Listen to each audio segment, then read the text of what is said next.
Madame, monsieur, bonsoir. C'est une nuit plutôt claire et étoilée qui nous attend. Près des côtes atlantiques, des nuages bas denses s'installeront, ainsi que des formations brumeuses qui seront toujours présentes en début de matinée demain matin, mais qui se dissiperont assez vite à mesure que la chaleur augmente. Peu de nuages partout ailleurs. Seules des rafales de vent assez fortes sont à signaler près des côtes centres, notamment entre Agadir et Cap-Sim, un peu plus au nord.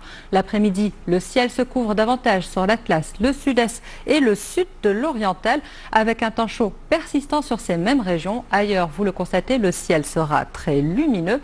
Quant au vent, il prendra un peu plus d'ampleur en s'étendant des côtes centres jusqu'au nord des provinces sud.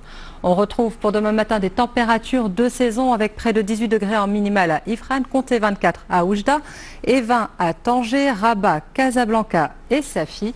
En deuxième partie de journée, il fera assez chaud dans le sud-est avec 43 degrés à Erachidia et Ouarzazate, 38 d'attendu à Marrakech, 34 à Meknès et à Fès.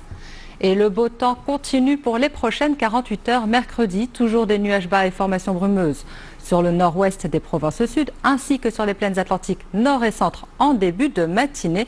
Le temps sera stable et le mercure sans grand changement.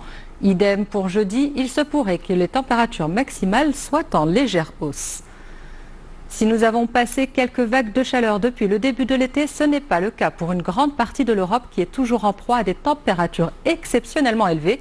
En Grèce, le pays est frappé par une canicule combinée à des vents forts qui favorisent les départs de feu. Depuis la semaine dernière, de nombreux feux sévissent dans les îles grecques sur l'île de Rhodes. En mer Égée, 30 000 personnes ont été contraintes de fuir les flammes. En cette période estivale, nombre d'entre eux étaient de simples touristes de passage.